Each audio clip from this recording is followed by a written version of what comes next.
do. How much do you attribute, and this is for both of you guys, how much do you attribute the Marine Corps to your success? In other words, do you think you would be successful or as successful had not gone through that? I don't know. I have no idea. I don't think at all. I don't think at all. I don't think not even one. I don't think I would have made it to this business. So in my first 12 months in the insurance business, I made $9,000. $9,000 in insurance business. My wife begged me to quit my job. Right. So if you're not really ready to make that commitment and just dedicate yourself to the mission accomplishment, giving up is too easy. You know, that's in life and in business. We had a case I told you guys about a while back that, you know, everything went perfect. We on their commercial insurance, we had every line from health to vision to dental to commercial, the whole thing, work comp. We saved them 54% on their insurance overall. They were stunned and pleased.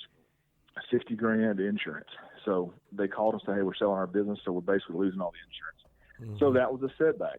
But I thought to myself, you know, there's a reason why this happened. Doors will open. You know, God will put things in front of me that these things will open in front of me, and there's going to be a reason. This is what you learned.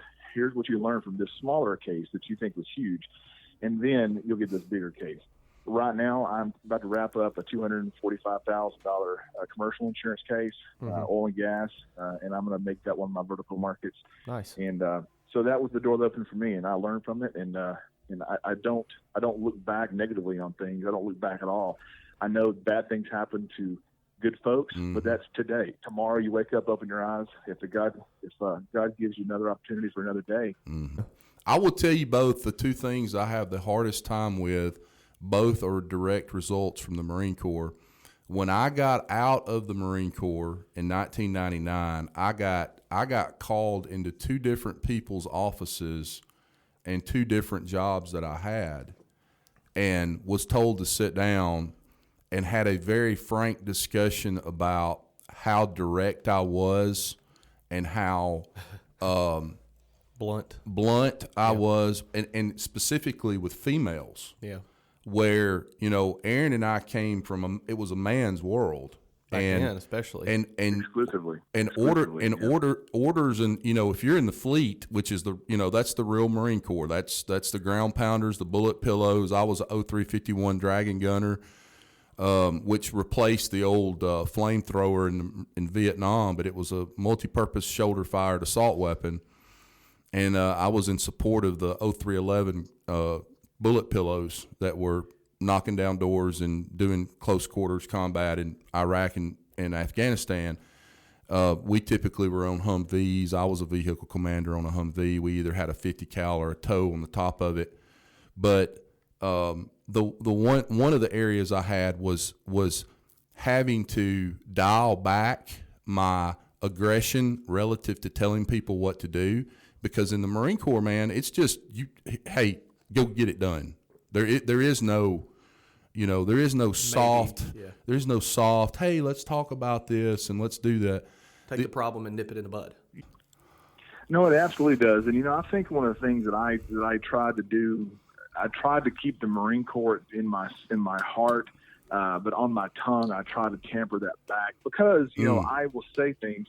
A lot of folks will say, "Don't ask Aron Robertson what he thinks." Right. I mean, if you say it, and I feel passionately about something, it's going to come out. I'm going to tell you exactly how I feel. I had a good friend of mine tell me, he goes, "Aron," he said, "the problem with you and the way you react and your personality is," he says, 99.999 trailing nines is what you say is 100% accurate. It's just the way you say it that sucks. And so I have to work on that. And I think one of the things I've been trying to do, and coming back to the empathy part, is that, I think there's a difference between listening to respond versus listening to understand. I think that's huge for me. Listening to react. I can't wait for this person to stop talking so I can interject and just bam, cut them down, because a war of words is for me is the best battle I can get into. But I had one of my managers before told me that, man, we need to just water that, just bring it back. I need a kinder, softer, gentler Aron. And I did that. I was trying to be coachable. I was drawing on his years of wisdom. But what he was forcing me to do was not to be authentic, right. not to be me. And I think I was so conflicted. I hated it the way I was interacting with people, and I was never rude.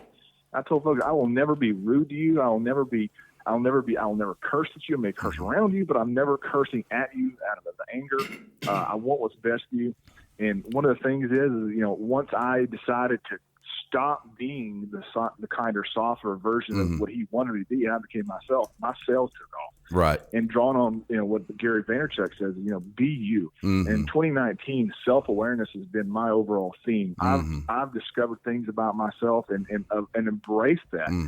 There's facts about myself that I want to work on, but damn it, I'm just not good at it. So why don't I double down the other shit that I know I'm badass at and outsource the other stuff?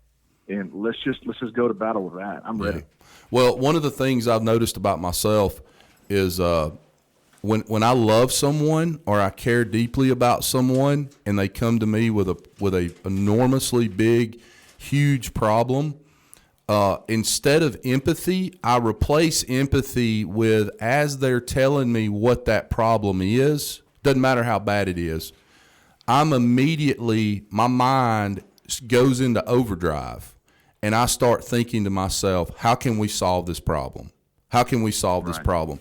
And then they're looking at me thinking, Scott's just not being empathetic. And I'm not giving them the, oh my gosh, this is awful. This is so bad. But in my head, it's not that I don't think that. I understand how bad this situation is, but I'm trying to fix it in my head. I'm already sitting there going through all right, what are 3 things we can do to fix that? How can we fix it? How can we make it better? And, I go back to Mike Stromso and what he says, and I love Mike, and he says a lot of great stuff. But one of the things that moved me so much is something he said. No matter how big the problem is, if nobody died, we can fix it. And so as soon as somebody comes at me with a huge problem, I'm already starting the thing of, all right, how do we fix this? How do we fix this? What do we do to fix it? And trying to think quickly and accurately on how to fix that. I think Bradley asked earlier, what are some things you can, go back to the Marine Corps? That's probably one thing I can go back to is trying to think on my feet as quickly as I can to solve huge problems.